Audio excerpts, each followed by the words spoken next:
about it. There must be a higher love down in the heart or hidden in the stars above. Without it, life is wasted time. Look inside your heart and I will look inside of mine. Things look so bad everywhere in this whole world. What is fair? We walk blind and we try to see, falling behind in what could be. Bring me a higher love. Bring me a higher love. Oh. Bring me a higher love. What's this higher love I've been thinking of? Worlds are turning, we're just hanging on, facing our fears, standing out there alone.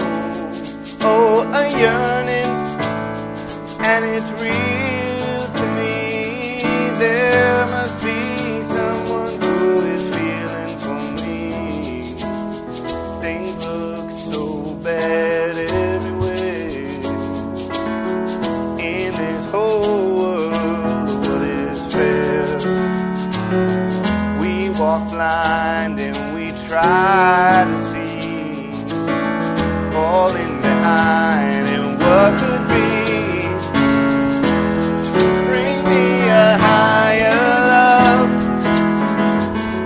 Bring me a higher love. Oh. Bring me a higher love. What's this higher love I've been thinking of? Bring me a higher love. Bring me a higher love. Oh. Bring me a higher love. What's this higher love I've been thinking of?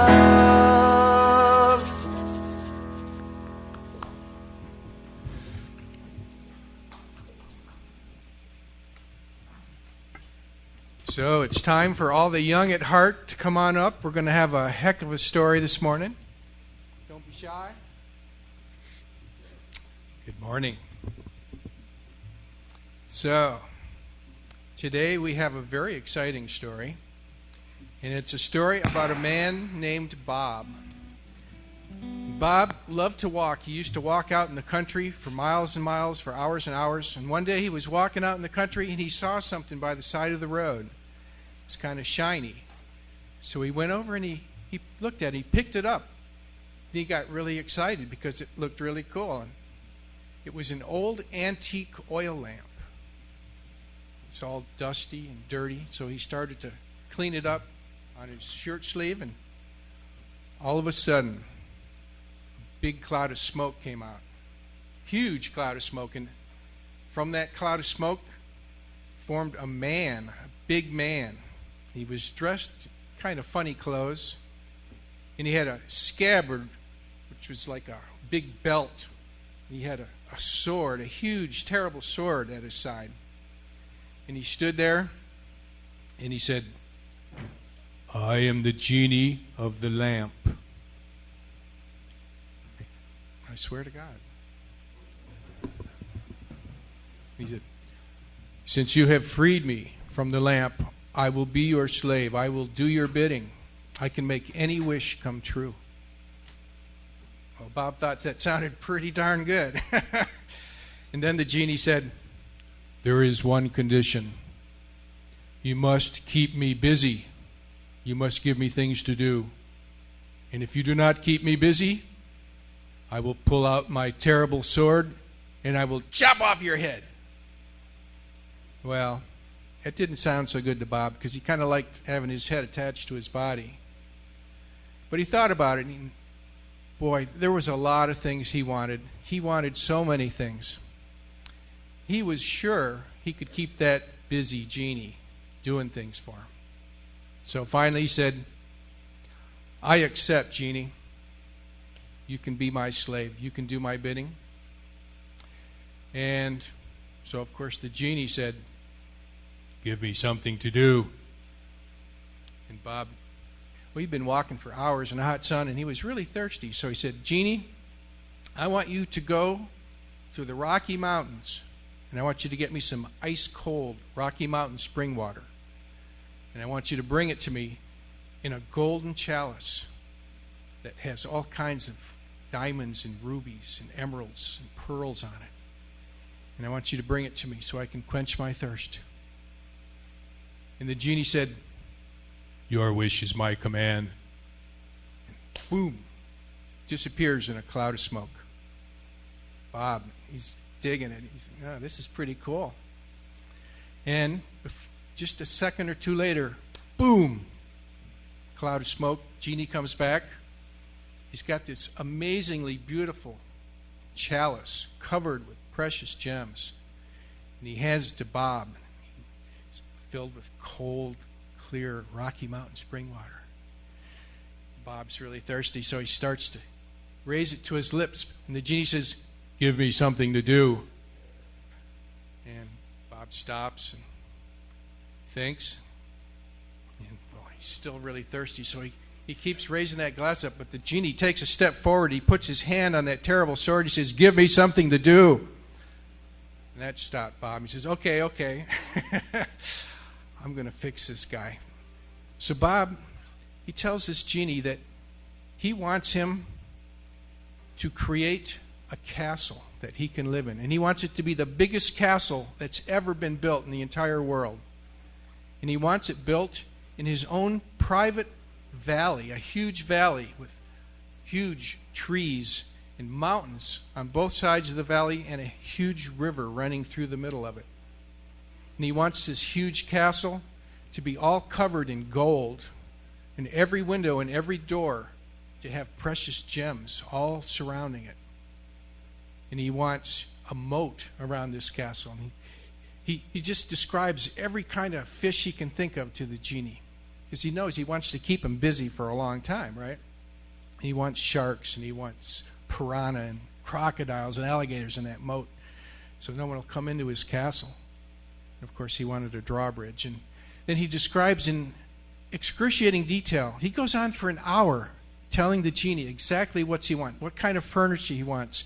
He wants this incredible man cave down below, huge theater, IMAX, Dolby sound.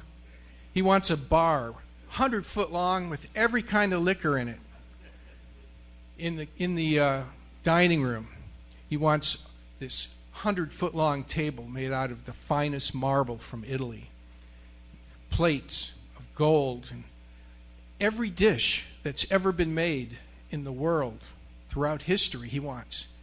And he's just going on and on and on, what he wants the paint colors to be.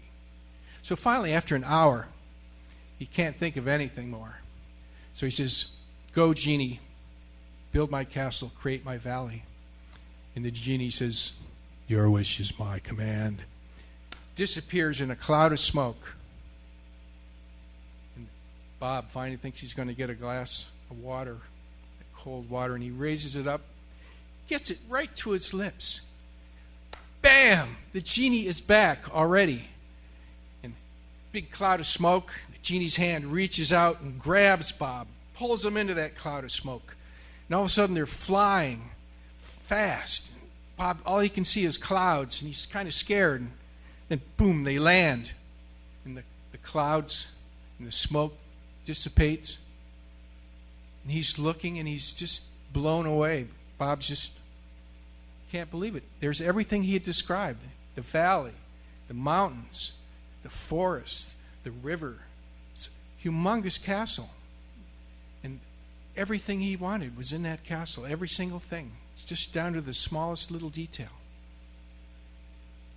And Bob just doesn't know what to think. Oh my God, he really is a magic genie. So before he can even think of anything, the genie says, give me something to do. And Bob's mind is just blank. He can't think of a single thing. And he's trying, he can't. And the genie takes a step forward and says, "Give me something to do." And Bob, he's so desperate. He did something he's never, ever done in his whole life. He prayed. He said a prayer. And he didn't even know who he was praying to because he wasn't a religious man. He didn't go to church. Didn't know any of that stuff. But he knew he was in trouble. He needed help. So he said, "Please, God, please help me." It's a short prayer, but very sincere. Very sincere. And the genie just took another step forward. He started to pull that terrible sword out of his scabbard, and he said, "Give me something to do." And Bob, he's just like, oh my God. And then the most amazing thing happened.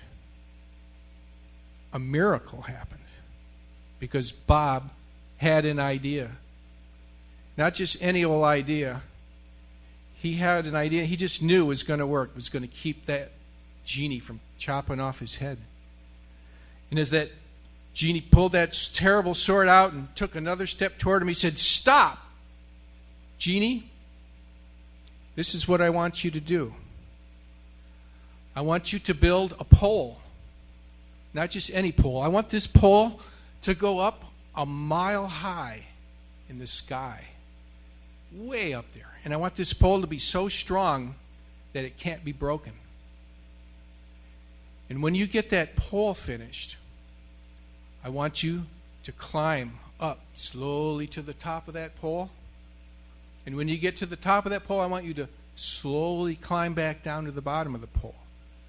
And when you get to the bottom of the pole, I want you to climb slowly to the top of that pole. And I want you to keep going up and down that pole until I tell you to stop." And the genie, he looked kind of bummed out because he knew that he'd been tricked. And he put that terrible sword back in his scabbard, and he said, "Yes, master." Poof, gone in a puff of smoke. 2 seconds later, poof, back. And there's the pole. And he started climbing up and down that pole. So, cool story, huh? Now, of course, every one of our stories, every one of our messages has a meaning behind it and a message behind it. But here's the problem. It's going to take me another hour to explain it. And you guys have to go off to your religious education classes. So here's the fun part. After service, you're in your car, you're driving home, you ask your parents, what was the meaning behind that story? And you can see how well they paid attention to my explanation, okay? No pressure, parents. All right. So let's sing you guys off to your religious exploration classes.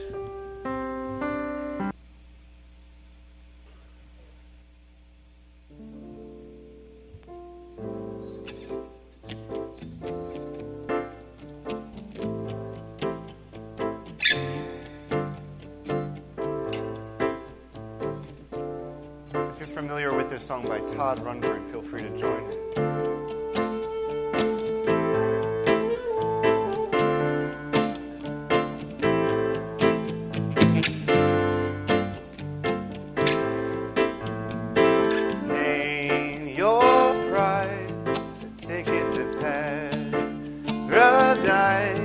I can't stay here anymore, and I've looked high and low. I've been from shore to shore to shore. If there's a shortcut, I have found it, but there's no easy way around it. Light of the world, shine on me. Love is the answer. Shine on us. Set us free. Love is the answer. No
us all, set us free.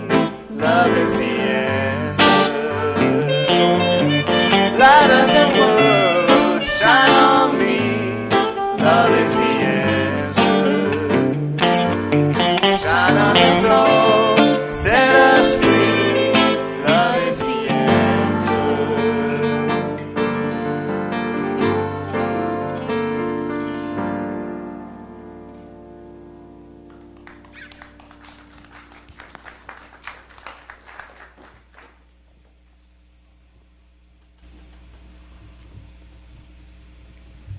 So, Bob and the Magic Genie. What's that all about? Well, before I get into that, I'd just like to state that everything I've said so far today and everything that I will say today, it comes from the knowledge that I've acquired and the experiences I've had from traveling my spiritual path for over 60 years. Okay? And it's a path that started with my mother, who took me to church every single Sunday, no matter what. A path that includes things like surviving 8 years in a Catholic school. Yeah, the nun horror stories I could tell you. Includes spending 3 years of love and light and joy in an ashram out in Oregon, where I learned things like selfless service. It includes things like attending the Buddhist Sangha here, and definitely being a student of A Course in Miracles. So, and practicing yoga for years too, definitely. So you take all these things and you blend them all together and kind of have an idea of where I'm coming from. Now, we're all individuals. We all have our own spiritual paths. Why do I think it's important that we share this kind of knowledge and experience with each other? Well, it's kind of like the story of the blind men and the elephant. You remember that one? Except we're trying to figure out what an infinite elephant is like. Trying to talk about the infinite and things that are spiritual when we seem to be stuck in this finite world. It's pretty tough, okay? Even trying to communicate something finite to another person can be impossible. For example, even William Shakespeare himself couldn't begin to describe to another person what the smell of a rose is like. Can't be done. These words, they just don't do it. So, trying to talk about God, infinity, we must be mad. And yet, if we would all just try to do that, then perhaps we could inspire one another, encourage each other as we journey along our spiritual paths. I think the world would be better for it. The important thing to remember about our spiritual path is that it's not about the destination. It's about the journey. I'm sure you've heard that before. Or put another way, we walk our spiritual path not to get to where we are not, but to be where we are and have always been. To paraphrase Rumi, we don't have to look for love because we are love. We just have to look for those things that keep love hidden from us and eliminate them. Which brings us back to our story of Bob and the Magic Genie. So, I have good news and I have bad news. First, the bad news. Every single person who has ever lived, every one of us in this room, has our own personal magic genie, and it's trying to kill us. Some people call it our mind. Some call it our ego. Some even call it the devil. The devil made me do it. I like to call it my monkey mind because it's always chattering away. It never shuts up. It has to comment on everything. think about everything. It's exhausting. It's always judging others, judging us. It is the cause of every war that has ever been fought throughout history. Every murder that's occurred, every incident of road rage, every unkind word or action makes us jealous, angry, sad. Makes us worry about things we have no control over. It fills us with fear. It makes us so stressed out. It can literally drive us crazy. There are countless people who have died of stress-related diseases. Countless people who have committed suicide. I know I've had suicidal thoughts in my life. I bet that I'm not the only one in this room who has. The ego knows that deep down inside, we have a built-in need for something. Something that will fulfill that need, okay? And the only thing that's going to fulfill that need is to experience a higher love in our lives. But the ego fools us into believing that we can be fulfilled by something else. You know, the perfect vacation, that's going to do it for me, or the perfect job or career, the perfect mate, I'm going to find my love there. Or being the perfect parent, whatever. There's a million things we can do in this world. Or maybe we just find a way to dull that need so we're not really feeling it so much with, alcohol or drugs. And so we look for love in all the wrong places, not finding it, never fulfilling the purpose of our lives. But perhaps the most insidious and egregious thing that the ego does, it makes us believe that that is our voice we're hearing in our head, that it is us. Well, don't believe it. Don't believe it. That is not you that you're listening to 24/7. Okay? That thing that has convinced us that we are weak, pathetic, sinful creatures, separate from God and each other, it's insane. Okay? We are love. We are one with God. And we are one with each other. The ego's number one job is to keep us from fulfilling the purpose of our lives. It's to hide that perfect and pure love from us. So, that's the bad news. Now, after a brief musical and altruistic break, I'm going to come back and tell you what the good news is. And I think you'll see that the bad news really isn't that bad at all.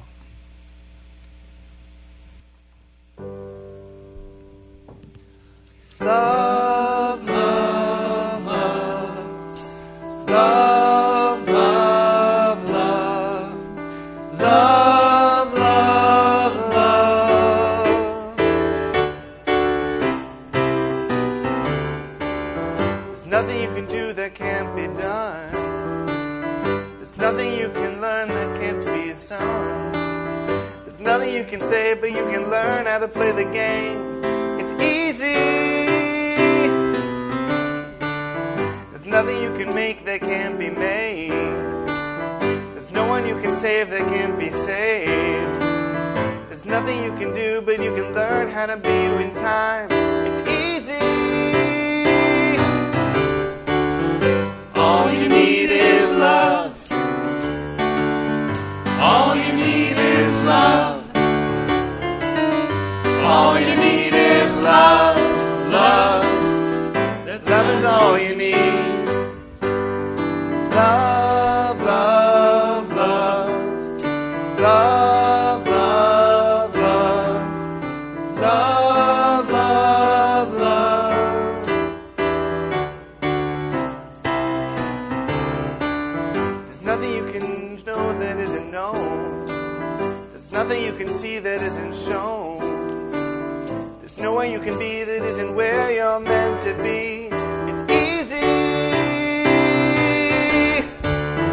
All you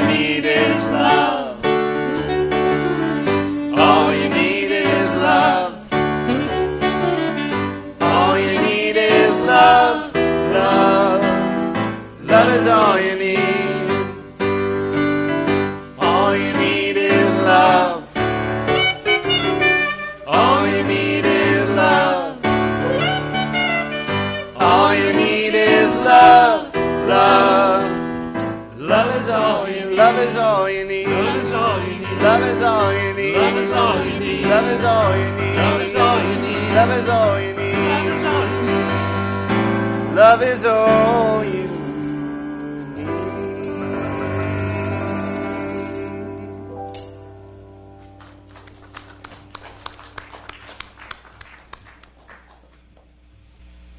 All right.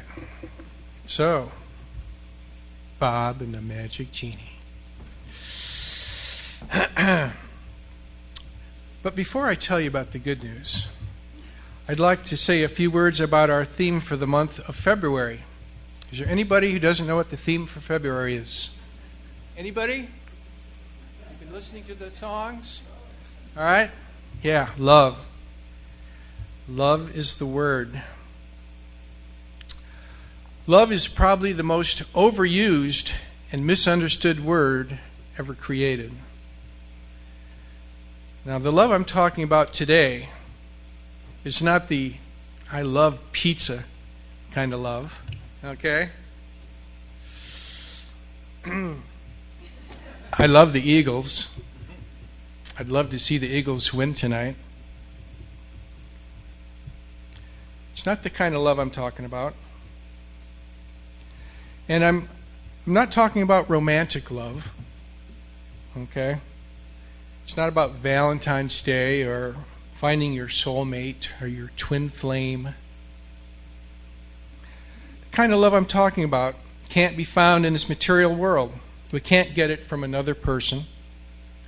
Now in India, they bow to each other and they say, Namaste, which means I bow to the divine in you.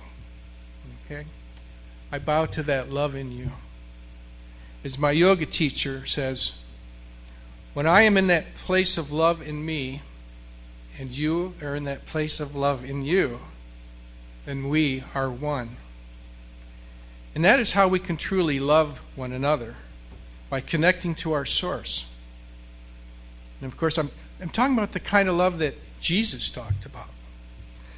The God is love kind of love. So God, love, spirit, soul, infinite, divine, perfection, ultimate reality. Boy, without an experience to make them real, words like these are almost meaningless. Now, without an experience of God, John Lennon's description of God sounds pretty good. He said that God is a concept by which we measure our pain. Well, if we're not experiencing love, then what else is there to measure? Jesus kept it really simple. He cut through all the rules and the regulations, through the scriptures, the bullshit of all the religions, and he said, it's just about one thing. It's about love. Love God. Love your neighbor as yourself. God, your neighbor, yourself, they're all one. We are all just drops of love in an infinite ocean of love. Yet we look at each other and we think that we're separate beings. We think, oh, I'm better than you, or you're better than me. We need to connect with that love inside us so that we can truly love one another. We need to be like Jesus, who loved everyone no matter what they had done, no matter who they were. He was able to forgive them no matter what mistakes they had made in their lives. So we need to love even the worst dumpster fire of a person that we can think of. Only when we can forgive ourselves and everybody else can we make the world a better place. So today I would like you to take a look at the big picture. This world we live in, these bodies that we think we are, time, space, they are not the ultimate reality. In India, they have a word for all of this. They call it Maya, which means illusion. And they describe this world as a 3-day fair. Okay, we come into it, we enjoy the many things that it has to offer, and then we go. We go back to our source, infinite, pure, perfect love. So enjoy this world, absolutely. But don't let your ego fool you into believing that this is the ultimate reality, that this is it. Which brings us to the good news about Bob and the Magic Genie. As I mentioned, since mankind first started walking this earth, we have known that we have in us a need to experience that higher love. Every religion has come up with ways to reconnect with our source. Praying, fasting, chanting, charity, austerity. There are many paths to God. Now, for me, I have found that focusing or meditating on my breath works extremely well. And since I'm always breathing, I can always be meditating. It's very simple. I just follow my breath up and down and up and down. Which brings us back to our story. That's how Bob saved his life, by having the genie go up and down that pole. And we can save our lives by meditating on our breath. And it's not just something that you do for 20 minutes in a dark room in the morning, 20 minutes at night. You can do it all day long. You can do it with every single breath that you take. And as I mentioned, it's a very simple thing to do. However, as anyone who has ever tried to meditate can tell you, that doesn't mean that it's easy. It's like my job as a school bus driver. I pick the kids up at point A, and I take them to point B. I couldn't get any simpler than that. But to tell you the truth, it's not always easy. Getting your mind under control is going to take a lot of determination and practice. But I guarantee you, it is worth it. Not only can you achieve a mentally clear and emotionally calm state and eliminate stress and fear from your life, but you can actually, it can be used as a tool that can carry your consciousness from the finite to the infinite. You can use it as a bridge. Now, words such as the Buddhist concept of nirvana and the Christian concept of heaven help us understand that although our consciousness seems to be firmly rooted in this finite world, we are not really meant to be denied our birthright. Like the beautiful and sacred lotus flower, we can have our roots down in the muck and the mud, but float above it all on top of the water and the light. With enough practice, discipline, willpower, and yes, prayer, we can fulfill the purpose of our lives.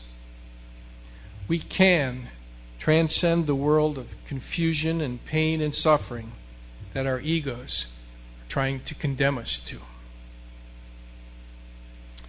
Well, I guess I better wrap it up. That coffee in there isn't going to drink itself. Now, I hope I've given you something to think about today. Just remember to always try to look at the big picture. Because we are meant to experience that higher love in our lives. There is more than what we see and feel and experience with our senses. So don't settle for anything less. Find a way to control that genie of yours. Remember, if Bob can do it, anybody can. Namaste. So as Gil just said, this is a musical manifestation of that breathing exercise of meditation. So we're going to build it up slowly. There are 3 different parts. And as you see fit, you can just grab onto one of those parts and sing that with us. So we'll start all together with a meditation. Breathe in, breathe out.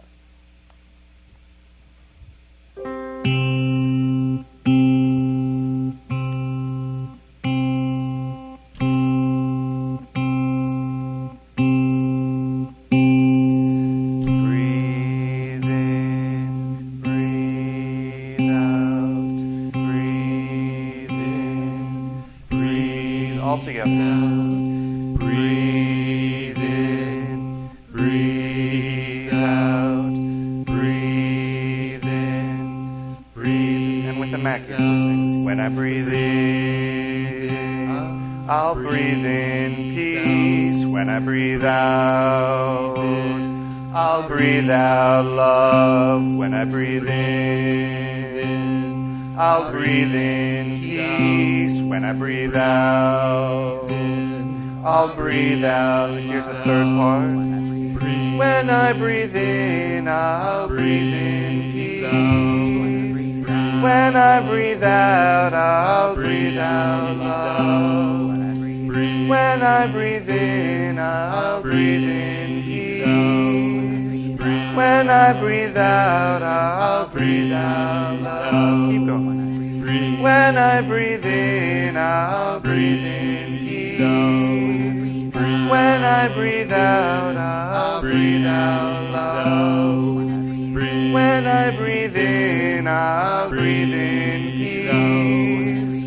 When I breathe out, I'll breathe out love. When I breathe in, I'll breathe in peace. When I breathe out, I'll breathe out love. When I breathe in, I'll breathe in peace. When I breathe out, I'll breathe out love.